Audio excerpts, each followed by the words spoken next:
Hey, welcome to Joey's Hi-Fi Shop. Today we're going to be talking about this Rega DAC here. I mentioned this in a previous video when I was with Johnny and we unboxed it and opened it up. And I've gotten to listen to it. And so I'm going to share my reflections on it, where I feel it sits within the realm of Rega Digital, and then also just give a brief overview of the history. So let's get started. The Rega digital playback, if memory serves me correctly, started around 1997 with the original Rega Planet that was in a clamshell aluminum enclosure that was used for all of the electronics at the time. The Rega radio, like you see back here, and many other products, the Rega Mira, HAL, Exxons. I mean, it goes on, the Luna, the Elex, the Illicit. I believe there was an Illicit. I could be wrong on that, but I think it was. All from that 90s era. And when the digital came out, Rega was criticized for having taken so long. You know, it had been out since the 1980s. They had been around since the 70s. And a lot of people wondered why it took them so long. And then people were taken aback by the Rega Planet because it had this really nice analog sound. And it just kept the tune. It did the pace, rhythm, and timing that British hi-fi is known for. And so that was really exciting. And they continued to come out with more digital CD players. And I say digital CD players, not like there's analog, but the next one they came out with was the Jupiter IO, which I've done a little video on. I had that here in the shop. And that was a great CD combo. The Jupiter was the transport, the IO was the DAC, and then they worked in conjunction as a CD player when you put them together. Then in the 2000s, Rega came out again with a new Planet and the new extruded aluminum casing, which I don't have any. I don't have any behind me. I have some here. I have a Cursa, a Maya, and then I also have a Mira in that edition. I have a Mira 3. So that era, they came out with the Planet. You're wondering why I'm like stopping, because I'm like having to remember. They came out with the Planet. Then they came out with the Jupiter in that era. Then they came out with the Saturn of that era. And then they also came out with the Rega Apollo of that era. And that covers 2000 to 2010. And then that was when Rega started entering into this kind of contemporary design that we see here today of the, like what I would call now, I would want to call it a half shell, but it's like a half size unit. And they came out with the Rega Brio, and then they came out with this Rega DAC. And this was in the early 2010s. The Rega DAC was introduced again in a time where it was kind of not criticized, but criticized for being late to the game. I mean, DACs had been around for a long time. And Rega, as normal, took its time deciding, you know, how it was going to build this, how it was going to introduce it, and what kind of features it was going to have. And I have to say, it was interesting. I mean, it was really interesting when it came out, because it came out with these filters here, over here, that were kind of interesting. And then also it did 24/192 in certain settings when you used coax or optical, but it did not do it in USB, which was interesting. So the highest you can do in USB input on this is 2496. Correct me if I'm wrong. I believe the DAC R, when the DAC R came out, the next version of this allowed 24/192. Feel free to correct me in the comments, but I believe that's correct. And on the back, what was also really interesting was just how many inputs it offered. It had a USB, 2 optical, and then 2 coaxial, and then it had optical out, coax out, and then RCA outs. Now it did use a different kind of standardized power plug in the back. The Rega DAC R changed this and went to a normal hookup IEC. Now, when I bought this one used, the person literally gave me this adapter, and I can't appreciate it enough, because it works like a charm. And yeah, so that's brings us up to the era of the DAC. So let's go a little bit further, right? So at the time, they came out with a Rega Apollo that was in this format, and it had a little transport here, and was a self-contained CD player, and you could also hook it up to this DAC. Had digital outs, so you could use the DAC's outputs, or you could hook up a Rega DAC to it, and then kind of have this powerhouse. And then in the mid 2000s, 2010s, Rega came out with the Rega Saturn, I guess MK2 at the time, which was very traditional looking, like the Illicit we got back there, and like the Elex R really, and the Illicit and that kind of shape. So it was a full size piece. And what was interesting about that CD player is that CD player came with built-in inputs. So it had a DAC built in that you could take advantage of. Whereas all the other CD players Rega had come out with thus far did not have digital inputs. They were just CD only, and there was no way, except, right, Cavett, hashtag, for the Rega Jupiter, where if you wanted to, which I've done before, you could unplug the transport and plug that Rega IO into any digital out. So I used to use one for a TV about 15 years ago. It was really fun. It sounded great. But moving back to this kind of era and lineage, so then what we then had was we had the Rega Saturn Make II, or Mark II, and then we had the Rega Isis come out, which is like their reference flagship. I mean, they still sell it to this day, around 15 years later, at least 10 years later, and you can get that in solid state, or valve as they call it, or tube. But that's significantly much more than this, so I don't really compare that CD player much. So we've got the Rega Saturn II, and then in the 2020s, what we have happen is pretty interesting. We have the Rega Saturn Mark III come out. We have the Rega DAC R, which came out after this, slowly fade out. And then Rega starts introducing around 2023, I believe, the Rega Elex MK4 and the Rega Illicit MK5 with digital inputs. And so they come with a optical and a coaxial input. So I thought that was really interesting. And so bringing us to 2025, we are currently in late February, early March. Just last week, they announced the new Brio that's coming out, and they haven't released the specifications on it. My assumption is that it will have digital inputs, but that's an assumption.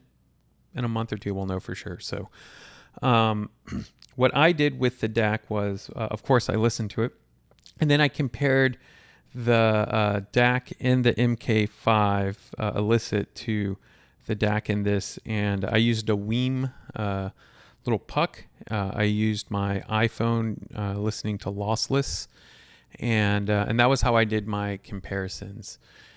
So what were the comparisons like? Well, I used an RCA out from here to using Rega RCA couple 3 into the MK5 Illicit, and so I put it on input 3, and then I used the optical out for both, because that's what the Weem uses, and connected them up. And they both sounded, in my opinion, really great for analog. And this one definitely doesn't sound as good as the Illicit MK5, but it has like the germ and the what I would call Pratt, pace, rhythm, and timing of the Illicit MK5. But to me, the MK5 was more resolving, and it had a little bit more dynamics to it. So a little more audiophileness, a little more refinement than the DAC, but the DAC had this really great pace, rhythm, and timing. These DACs and the DAC R can be found used for a couple $100 typically online. So, I'm not disappointed whatsoever in the performance of this DAC. I think this is a great piece of equipment. It's a great piece of Rega's what I would call HiFi legacy or lore. It's really interesting that this is a silver piece. I've never had a silver DAC before. I've always just had customers bring in black ones. And, they've been really good performers. One thing I will say I have seen happen both in person and online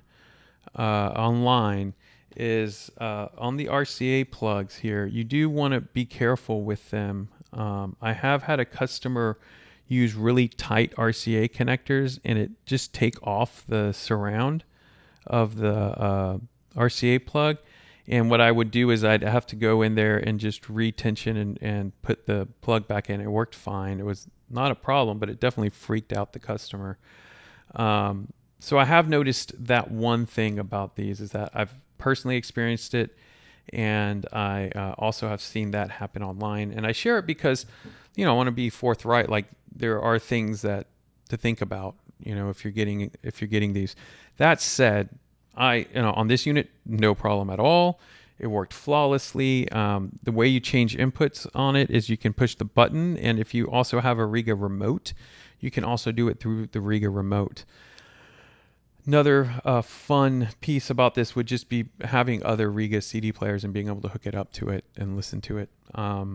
Another use for this would also be hooking it up. For me, like one of the fun things is I watched some movies on it too. I used it for movies. And when I did that, I hooked it up to a PS5 and using a HDMI to optical converter. And so that was really fun. And that sounded really great as well. So I loved it for movies. To me, it was just like this really nice sound. It also allowed, listening to the comparison, I also got to listen to the Ayas a lot and play a good variety of music. And that was really telling because the Ayas, they have a lot of information to share with you. And I'm really excited about the idea that you can get a Rega DAC relatively inexpensively. I would say anywhere between $200 and $500 is where they regularly fall. I know that's like double price, but it just depends on the condition and who's selling it, what the market's like at the time. I always tell y'all you can use HiFiShark.com. Probably the most common retailer that's going to have these, in addition to me, is going to be the Music Room. They're a great hi-fi store online. They do a lot of sales too, and they typically also have make sure their stuff is in good condition too. So keep an eye out for these. These are really, really fun. The other things I recommend keeping an eye out for are the Rega Brio of this era. That's a really fun amplifier. Has a phono section built in. And I'm still a fan of the generation before's Rega Mira. I think the Rega Mira is like one of the most unsung heroes of Rega's electronic lineup. The Rega Mira, from the original to the Mira 3, which, there was an original Mira 2000, which was when the 2000 extruded aluminum came out. And then the Mira 3 was a updated version of that. All three of those are just so much fun. They're very musical. Are they the most resolving? Probably not. I probably have some colored glasses on a little bit when I talk about them, but I really, really enjoy them. And I think that they match well with so many speakers. They have enough power. So I know I'm supposed to be talking about the DAC, but y'all know whenever I do a review of something, I go in other places too. That's the fun part I think that's the fun part of these videos, is that I'm going to cover a lot of different things about Rega all at once. So yeah, and this, I bring that up too, because this is something that would pair so well with one of those styles of amps, a vintage era amplifier. You can find the Brios and Miras I'm talking about, again, $200 to $500 online. And so for a couple $100, you've got a really stout amplifier and DAC combo that's really fun. And again, Rega speakers, you've got the original Rega kites, the Auras, the R1, the RS1. Those, I think about up to that, are going to be in that same price range. So you can put together really cool used Rega systems for relatively inexpensive. And the other thing that is just so unique, I know, hopefully I don't step on anybody's toes. I know a lot of people like vintage hi-fi right now, and the 70s and Marantz and Fisher and Sansui, and that's like a really big thing. And people like Skylabs, they do these huge reviews. And I grew up, I had a Marantz, what did I have? A 2238B or something like that. I can't remember the exact name. It was a 38B, I know that. 2038B or something like that. Anyways, it was this receiver, had really cool lights and stuff. And I respect that era, but those are all just mass-produced pieces of audio equipment, literally. Everything that you're buying here when you buy Rega vintage was all handmade. It was designed and made in the UK. And so for me personally, when you buy vintage Lin, vintage Name, you're buying pieces of crafted equipment. And to me, in this day and age of AI, this day and age of mass production, and kind of just getting things out and pulling on people's nostalgia strings, I feel like Rega definitely stands out as a brand over the past 50 years that doesn't, I don't want to say cheap out, but doesn't take the easy road to creating a product that is theirs. And I've really respected that, and that's why I sell it, and that's why I make so many videos about it. Some people ask me if I actually own a shop, and you just sell Rega? I'm like, yeah, I like, find some other brands that are designed and made in the same place, that are music centered, that are in the size, not a boutique single person making it, but a company that is producing equipment in this way. And it's very, very tough. There's some out there. Grado Labs is another company I love selling. And there's other like direct, I would say PS Audio is, it doesn't sound they're not sound wise similar, but our approach to making sound similar, but very similar in the sense of how it's made and produced. But other than that, that's why I focus on them so much. I will be picking up other brands over time. Some people also ask me if I sell out of my house. Yes, this is where I live and reside, and this is our living room. But I have also been looking at retail spaces, and that's something that's in the next probably year. I've had multiple offers from people that are really enthusiastic about having HiFi in Bryan, Texas. If you're someone local that's like, you should get a shop, leave that in the comments. But for right now, I've been having a lot of response doing these videos and building up this shop piece by piece, literally, over time. You'll notice that I have the Rega Aria back here, the MCMM Aria, and that's going to have a full, reflective review on it. I'm setting up to take the Rega Naya to a customer who has a Rega P10 with an Aphelion 2, and we'll shoot a video over there and talk about that comparison. And I'm constantly thinking of fresh content and ways for us to both look back at what Rega is doing and forward. I will drop some hints here, and I've dropped them before, that I am building out a full demo system. That's also kind of why I'm waiting on getting a shop, is that ultimately I want to have all of Rega's reference and all of their entry-level equipment in one space. And so Rega is going to be coming out with a Rega reference preamp and power amp.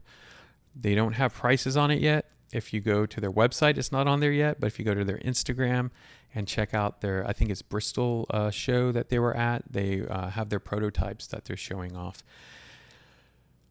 So that's, in the pipeline here for us for sure to have and talk about. At both previous shops that I used to help run, we traditionally sold systems that cost between $10,000 and $50,000. And right now, the market I'm in, I'm selling, mostly like $2,000 to $10,000 systems, and some systems above that. But that's the space that I want to get back into, mainly because it's definitely like having a showroom where I can show you SOTA, state of the art, and I can also show you how that really does translate down into a P1 IO kite setup, and the intentions on it, and the way I'm packaging this together with the Rega cables, which, if you haven't seen, I also talked about how we got Rega cables in. I just finished my first set, putting them together, and I've got some more heat shrink on order, and it should be pretty neat to have customers with full Rega kit, meaning from turntable, digital, and speakers and amps, and then all the cabling to be able to do that. So I still have a lot more content to make because we haven't gone over the power cords. We haven't gone over the speaker cable. I've gone over the Rega couple a little bit, but there's more to that.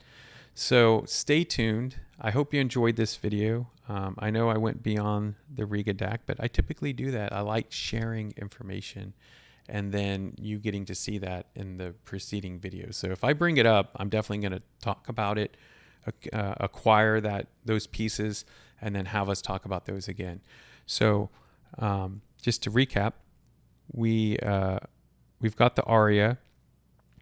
I've got a Phono MC coming back to me because I just sold someone an Aria and they traded in an MC. So we'll do a MC Aria comparison. We'll also probably I have a Phono, external Phono.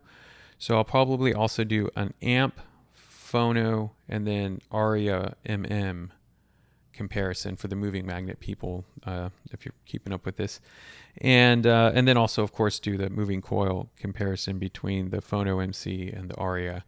So that's going to be, it's probably going to take me another month to get that all put together and do the comparisons. And I'll use an ND7 and I'll use the Afeta 2 I have right now as the two cartridges for those comparisons. And of course, I'll do it all on the Naya. So it should be pretty neat. Lots of content to make. I'm thinking about this. I always give myself more work when I make these videos, but I also get excited about it. So I hope y'all enjoyed this video and that y'all have a wonderful day. Take it easy.